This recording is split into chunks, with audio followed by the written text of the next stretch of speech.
Olá, meus amados irmãos, alunos do Instituto Teológico Atos 1:8.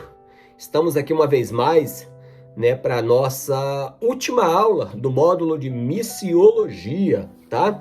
Então, apenas dando algumas orientações para vocês, tá? Tendo em vista que aos alunos que estão cursando aí online, recebendo as aulas, as videoaulas, logo após essa lição, você estará fazendo a sua avaliação. Então, meus amados, eu peço aos irmãos que confiram, por exemplo, a revisão da matéria que se encontra, por exemplo, na página... Deixa eu só procurar aqui. Para mostrar para vocês, tá? Na página 88 e 89, tá? Tem aí uma revisão geral com 21 pontos. E também lá na página 107, isso. Na página 107 e 108 também, nós temos aí uma revisão do assunto. Então, é importante, tá? Só salientando isso aqui, que é bom os irmãos dar uma lida, entendeu? Para revisar o assunto de tudo aquilo que nós falamos, tá? Como, por exemplo, na aula passada, a gente falou muito sobre o Concílio de Jerusalém, né? Que foi um divisor de águas, né? Para a propagação do evangelho no mundo gentílico, né? Como falamos, né? Que se não houvesse aquele concílio, certamente o evangelho estaria submetido a uma cultura, por exemplo, a cultura judaica. Mas a gente vê claramente ali, com as palavras dos apóstolos, de Pedro, de Tiago, que verdadeiramente houve essa resolução, né? Que não seria exigido dos povos gentílicos, né? As mesmas, digamos, esses mesmos ditames culturais, cerimoniais que os judeus praticavam. Então, muito bom, muito importante. Veja que na aula passada eu falei para os irmãos lerem o capítulo de número 15 de Atos dos Apóstolos, que é muito importante, tá? E na lição de hoje, irmãos, para a gente encerrar, né, a nossa quinta e última lição do módulo de missiologia, vamos falar um pouco sobre a conversão de Saulo, né, a conversão de Paulo, que está lá na página de número 105, tá? É muito importante a gente falar, né, da conversão de Paulo, que foi, Paulo, sem dúvida, ele foi o maior bandeirante do cristianismo, o maior plantador de igreja, né, um homem que outrora era perseguidor ferrenho da igreja, né? Lá em Atos capítulo 8, por exemplo, diz que Paulo ele suspirava ameaças contra o povo de Deus. A palavra suspirar ali, meus irmãos, no original grego, dá a ideia de um boi bufando, né? Quando ele está bufando e rangindo as patas assim para poder atacar. É dessa maneira que descreve a fúria, o ódio de Paulo contra a igreja. E Paulo, ele consegue, né, cartas ali juntamente com as autoridades para vir até Damasco, onde havia uma colônia de cristãos muito grande, e ele vinha com o propósito mesmo de prender, de torturar, enfim, de fazer todo tipo de mal, né, contra os cristãos. Mas exatamente foi nesse caminho para Damasco, né, como a gente vê ali no capítulo 9 de Atos. Irmãos, quando a gente fala de missiologia, não tem como a gente excluir a leitura do livro de Atos. Então, eu proponho para você que se você... eu quero mergulhar mais no assunto missões. Amém? Glória a Deus. Primeiro passo, leia o livro de Atos. Mas leia com atenção, prestando atenção aos detalhes, tá? Então, foi justamente nesse caminho para Damasco que Paulo tem, né, ali o seu encontro com o Senhor, né, na luz do céu, onde Paulo ele não aguenta ficar de pé, ele cai por terra, e a voz do Senhor vira para ele e fala: Paulo, Paulo, Saulo, Saulo, perdão, né, porque na verdade Jesus chama o nome dele, né, o nome hebraico. Na verdade, queridos, o nome de Paulo não foi mudado, tá? Ele tinha os dois nomes. Só que Saulo era o seu nome de origem judaica, né? Shaul, que é o mesmo Saul, inclusive ele era da mesma tribo de Saul, né? De Benjamim. E Paulo era o nome latino dele, né? Paulus, que quer dizer pequeno. E você verifica isso aí claramente quando você lê o capítulo 13 de Atos. Olha, eu citando novamente Atos. Quando você lê o capítulo 13 de Atos, quando Paulo, juntamente com Barnabé, vai ali na sua primeira viagem missionária, eles se encontram ali, por exemplo, na cidade, nas regiões de Listra e de Derbe, com um varão chamado Sérgio Paulo, que era procônsul ali da região, né? E ele começa a pregar o evangelho, mas havia um homem ali chamado Elimas, o encantador, né? Que estava dissuadindo o procônsul dos caminhos do Senhor. E aí o texto diz assim, ó, Atos 13, 9.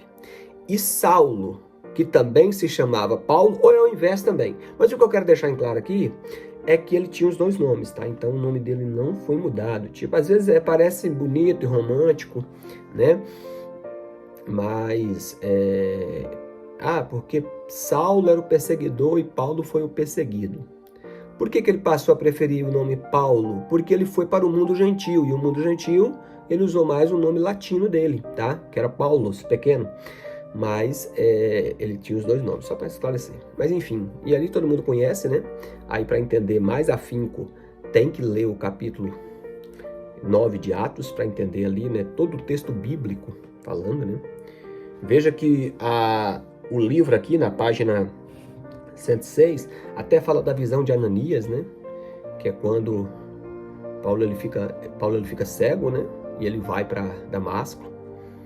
E ali nesse mesmo inteirinho, nesse mesmo processo aí, o Senhor Jesus se revela, o Senhor Jesus se revela ao Ananias, né? E fala, Ananias, né? Vai lá, você vai orar por um homem chamado Saulo, tá? E aí Ananias, ele até questiona e fala, Senhor, mas esse homem faz muito mal para a sua igreja. Inclusive ele veio com cartas para poder prender, tá? Aí é que o Senhor Jesus fala aquela palavra maravilhosa, diz assim, não, Ananias, vai porque ele para mim é vaso escolhido para levar o meu nome diante dos reis, dos gentios e dos filhos de Israel. E eu vou mostrar para ele o quanto ele vai padecer pelo meu nome. Assim como Paulo fez, né? Muitos sofrerem por amor a Cristo, agora ele próprio, através de sua conversão genuína, ele também ia padecer pelo nome de Jesus. Mas foi gratificante, né? Paulo, todo o sofrimento que ele passou, ele tributava glória a Deus pelo fato de estar sofrendo e padecendo pelo nome de Jesus. Então, e outra coisa, irmãos, muito importante da gente salientar na conversão de Saulo, é que, a princípio, a igreja, ela não recebeu de bom grado a conversão de Paulo. Não dá para você imaginar, por exemplo, que Paulo ele acabou de se converter ali, tá? De ser curado, de recobrar a visão, tá? E já foi logo. Não, ele testemunhou, tá? Ele testemunhou sobre a sua conversão. Só que, porém, a igreja tinha um pé atrás. Por quê? Eles talvez imaginavam que Paulo estava tentando elaborar alguma estratégia, né? Então eles ficaram assim, tanto quanto receiosos, tá? Aquela coisa toda. E aí o que acontece? Aí a gente precisa examinar outras partes da Bíblia. Quando, por exemplo, você vai para a carta aos Gálatas, Paulo vai dizer que ele passou cerca de 3 anos na Arábia, tá? E ali ele fala que ele foi muito ministrado pelo próprio Senhor Jesus acerca das coisas relacionadas ao reino de Deus. Passados esses 3 anos, olha só, irmãos, ele retorna para Jerusalém. Porém, parece que mesmo assim, Paulo ele não foi tão bem recebido assim. É tanto que ele, nesse retorno da Arábia para Jerusalém, ele fica apenas 15 dias em Jerusalém. E o que Saulo faz? O que Paulo faz? Ele vai para Tarso, que era a sua cidade natal. E ali ele continua vivendo a sua vida. O que eu quero dizer para os irmãos? Irmãos, a Bíblia, ela muitas vezes não tem essa preocupação muito com a questão cronológica dos fatos, e sim com relatos dos fatos.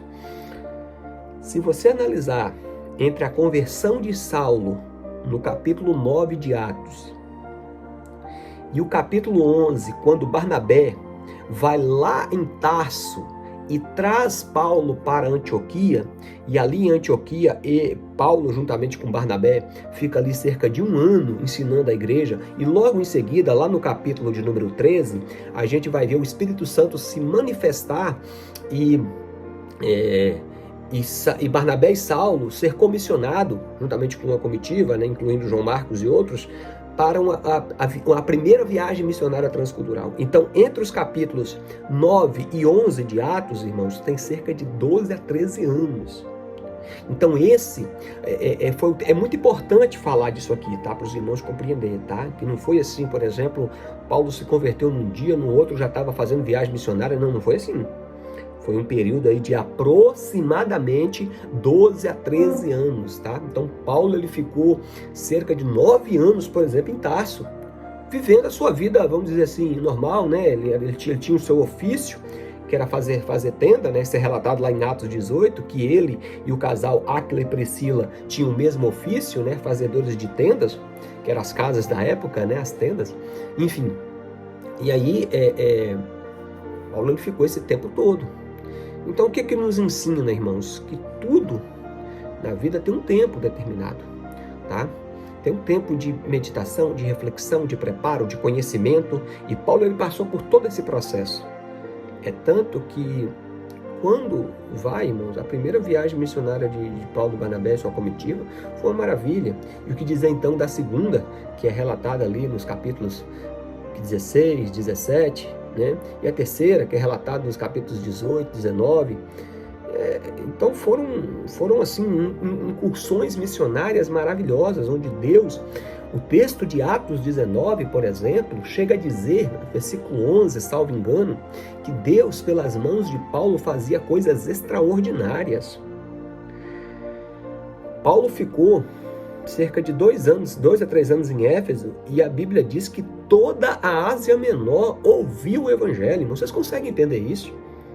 Eu estou falando de uma época, há quase 2000 anos atrás, onde não tinha os recursos que nós temos hoje, não tinha telefone, não tinha carro, não tinha avião, não tinha meio de comunicação, não tinha nada disso. Quer dizer, meio de comunicação tinha, mas não os tecnológicos como o de hoje, né? E Paulo, mesmo assim, meus irmãos, foi usado pelo Senhor tremendamente, poderosamente, para propagar o Evangelho em toda aquela região, tá? Paulo era um exímio plantador de igrejas, tá? Paulo, ele passava períodos em determinados lugares, como já falei aqui de Éfeso, por exemplo, que ele ficou de 2 a 3 anos. Em Corinto ele ficou 1 ano e meio. Às vezes, em alguns lugares, ele não ficava tanto tempo por causa da perseguição ferrenha que vinha sobre ele, mas ele sempre procurava discipular, ensinar, preparar, treinar obreiros e estabelecer. Veja que foi o mesmo mandato, por exemplo, que ele ortogou para os seus sucessores, vamos dizer assim, né? Timóteo e Tito, onde ele disse para estabelecer obreiros e presbíteros e líderes em todas as igrejas. Então, Paulo, ele tinha todo esse zelo, toda essa preocupação, tá? Então, não há como a gente falar, por exemplo, de missão no primeiro século da era cristã, sem enfatizar a vida do apóstolo Paulo, sem enfatizar o personagem Paulo. Inclusive, eu vou deixar uma sugestão de livro, tá? Se vocês puderem adquirir, ele é muito bom mesmo. É Nos Passos do Apóstolo Paulo. Nos Passos do Apóstolo Paulo. Então fala tudo isso aí. Fala sobre plantação de igreja, fala sobre estratégias de evangelização, de discipulado, enfim. É um livro fantástico que nos ensina muito essa dinâmica acerca de evangelização, metodologias de evangelização, discipulados, tá? E outros assuntos também relacionados à obra missionária, tá, irmãos? Então aqui, só um resumo, tá? Você leia mais, leia principalmente os textos bíblicos, tá, irmãos, que nós falamos aqui, Atos 9, Atos 11, Atos 13, enfim, na verdade o bom mesmo é você ler todo o livro dos Atos dos Apóstolos, tá? Para nós compreendermos mais aí acerca da dinâmica do apóstolo Paulo, suas estratégias, entendeu? O seu zelo, o seu amor, o seu cuidado para com a igreja do Senhor. Enfim, meus queridos, esse é um resumo, né? Um resumo bem simplório aqui da vida do apóstolo Paulo, se a gente fosse falar mais do apóstolo Paulo, a sua teologia, os seus escritos, né? Paulo, ele é autor de praticamente metade do Novo Testamento, né? O Novo Testamento tem 27 livros, 13 deles foram escritos por Paulo, né? Que são as cartas, né? As epístolas, tanto para a igreja, como epístolas pastorais e epístolas pessoais, né? Como é o caso da carta a Filemon. Enfim, então Paulo, ele é o maior autor, né? Do Novo Testamento, o maior bandeirante, né? Bandeirante que eu falo no sentido de propagação do Evangelho. Paulo chega a dizer lá em Romanos, capítulo de número 15, que pelo poder do Espírito Santo que operava eficazmente na sua vida, ele anunciou o Evangelho desde Jerusalém até o Ilírico. Se a gente pegar, irmãos, a região do Ilírico, por exemplo, ali no mundo antigo, era hoje as regiões que corresponde atualmente à Península Ibérica, né? Pegando ali partes de Espanha, Portugal e ali partezinha da África ali, né? Marrocos, enfim, Gibraltar. Mas o que eu quero dizer?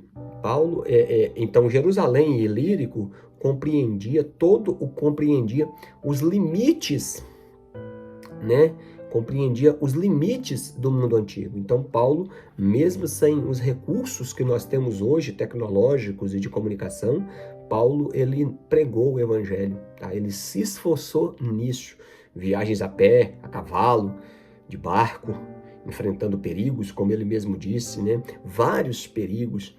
Só para você ter uma ideia, meus irmãos, dos perigos que o apóstolo Paulo enfrentava, escrevendo a sua segunda carta aos Coríntios, só para vocês terem uma ideia, só para vocês terem uma dimensão do que Paulo ele enfrentou ao pregar o evangelho. Escrevendo aos Coríntios, a segunda carta aos Coríntios, por exemplo, no capítulo de número 11, ele chega a dizer o seguinte, olha só, confiram comigo aqui, ó, no capítulo 11, ele diz assim, ó, digo, porém, novamente, nenhum homem me julgue, todo o contrário, receber-me como tolo, olha aqui, ó. Ele fala assim, ó, a partir do versículo 24 do capítulo 11 de 2 Coríntios. Dos judeus, recebi 5 vezes quarentenas de açoites, etc. Eles batiam 39 para poder bater de novo, porque se batesse 40 não podia bater de novo, olha só. 3 vezes fui assaltado com varas, 1 vez fui apedrejado, 3 vezes sofri naufrágio, uma vez passei o dia nas profundezas, em viagens, em perigos, muitas vezes, em perigos entre ladrões, em perigos entre os da minha própria nação, em perigo entre os pagãos, em perigo na cidade, em perigo no deserto, em perigo no mar, em perigo entre os falsos irmãos, em exaustão, dor, vigílias, fome, sede, jejum muitas vezes, frio, nudez aqui é porque às vezes Paulo só tinha a roupa do corpo, tá? Além das coisas exteriores, vem sobre mim diariamente o cuidado com todas as igrejas de Deus. Que coisa, né, irmãos? Então, né? Às vezes a gente acha que a gente sofre. Será? Pense nisso, tá? Então, a vida do apóstolo Paulo é um esteio para nós, né? É um grande legado que ele deixou de amor, de dedicação, de zelo, de compromisso, né, com a obra de Deus, de compromisso com a missão, que possamos, né, seguir o exemplo do apóstolo Paulo e hastear a bandeira do evangelho e proclamar a salvação que há em Cristo Jesus. Aleluia, louvado seja o nome do Senhor. Meus queridos irmãos, lá na página de número... Deixa eu só conferir aqui. Lá na página... Eu já falei para vocês, né? Que lá na página 108, né? Página 108 tem mais uma revisão geral. E lá na página 109 e 110, tá? Nós temos aí uma revisão geral, um glossário, tá? Com alguns assuntos, tá? Que nós vimos aqui durante as aulas, né? Durante as 5 aulas. Como, por exemplo, né? A palavra apóstolo, que significa aquele que é enviado, que proclama, né? Por exemplo, outras palavras relacionadas à missão, por exemplo, grupo étnico, que está lá na página de número 110, né? Trata-se de uma grande aglomeração de pessoas que vivem em um determinado padrão sociológico, tá? por exemplo, a palavra ortodoxia, né, que significa opinião certa, né? Enfim, tem muitas palavras aí relacionadas aos temas que nós vimos no decorrer, tá, dessas 5 aulas. Meus irmãos, nós estamos à disposição. Qualquer dúvida que tiver, podem entrar em contato conosco, tá? Meditem mais na missão, na vida do apóstolo Paulo, e que a sua vida, né, o seu testemunho, como ele mesmo disse, né, em 1 Coríntios 11, sejais meus imitadores, assim como eu sou imitador de Cristo, que nós possamos imitar o exemplo do apóstolo Paulo nesse compromisso e zelo com o Evangelho. Amém? Te encontro então no nosso próximo módulo que nós estudaremos, né? No nosso próximo módulo nós falaremos sobre a doutrina do Espírito Santo, pneumatologia, um assunto também muito importante para nós. Fiquem com Deus, que Deus te abençoe, que você cresça cada dia na graça e no conhecimento de nosso Salvador Jesus Cristo.